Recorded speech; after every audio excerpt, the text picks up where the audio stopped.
Around 1 billion people consume coffee every day. Coffee is a powerful tool with numerous benefits that, if implemented correctly, can greatly better your life as a whole. The caffeine in a coffee increases your focus and awareness, allowing you to work more efficiently. Coffee can stimulate dopamine in your body. It can help with fat loss by boosting your metabolism. Coffee has a lot of fibre in it and a little boron too.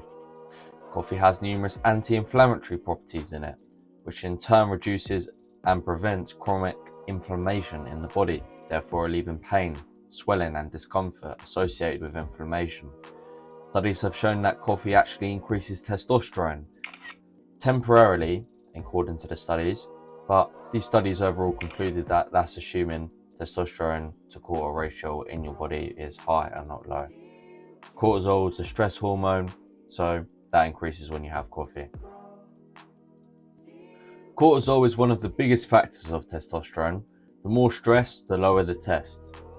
Some say that adding a little butter in your coffee allows you to digest the coffee slower, which will in turn lower the cortisol spike you get, therefore making your testosterone rise way more efficiently. The reason that coffee boosts testosterone is due to its antioxidant properties. It's the same reason why 99% of tea boosters that work are simply antioxidants. In theme of that, antioxidants in coffee have also been linked to a lower risk of certain diseases like Parkinson's disease, Alzheimer's, even type 2 diabetes and heart disease. Clearly, a lot of benefits can arise from drinking coffee, but as I said at the start, this is assuming that you're using coffee correctly. I already said how putting butter in your coffee can potentially negate cortisol spike from drinking coffee, and in theme with that, you shouldn't be putting sugar in your coffee since there's no need. Sugar doesn't have caffeine in it. If you want to improve the taste of your coffee, put milk in it, since milk is far more healthy for you, assuming that you don't have a deficiency in sugar, of course. Also, caffeine has a half-life of about 5 hours, so don't consume coffee 10 hours before you go to sleep, or it will fuck up your sleep, since the quarter life is 10 hours. Some studies show evidence that delaying caffeine intake by 90 to 120 minutes after waking helps avoid an afternoon crash. In turn, this helps with your natural chemical reactions in the morning. I'll explain later this more in depth. If you wake up in the morning and say, "Oh, I can't wait 90 to 120 minutes before drinking coffee because I need coffee," then you shouldn't be drinking coffee. If you need caffeine, then that's a sign that you're under-recovered.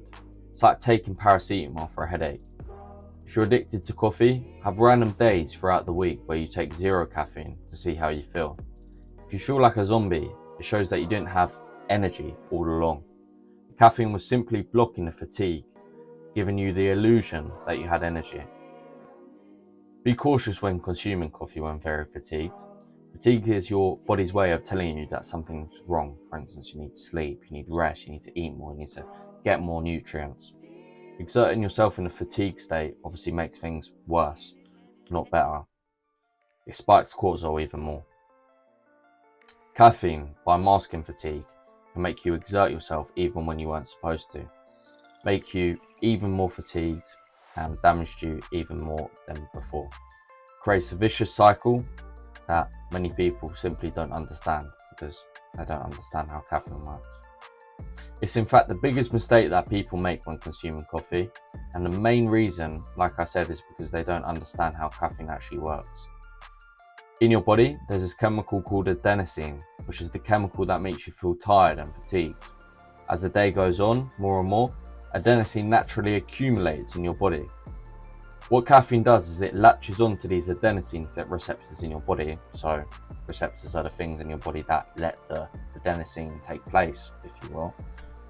And because the caffeine latches onto these adenosine receptors, the actual adenosine can't latch onto the adenosine receptors.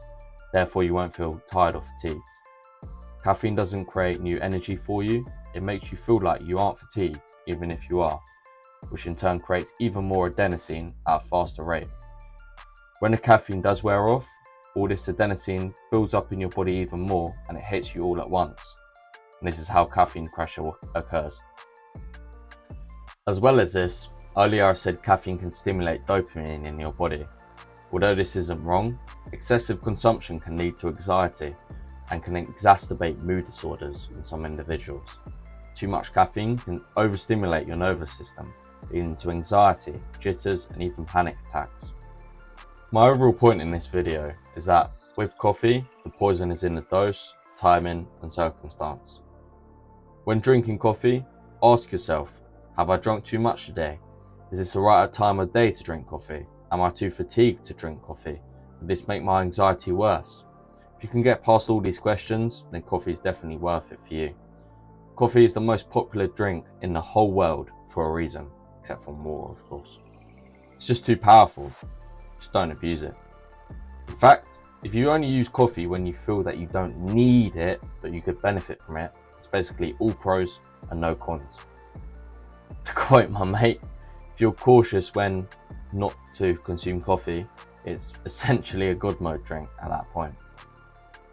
This is obviously my fifth, sixth video now, so still very new. Would definitely appreciate any advice that you could give, constructive criticism, and yeah, that's about it. Any support, feel free to leave it. Goodbye.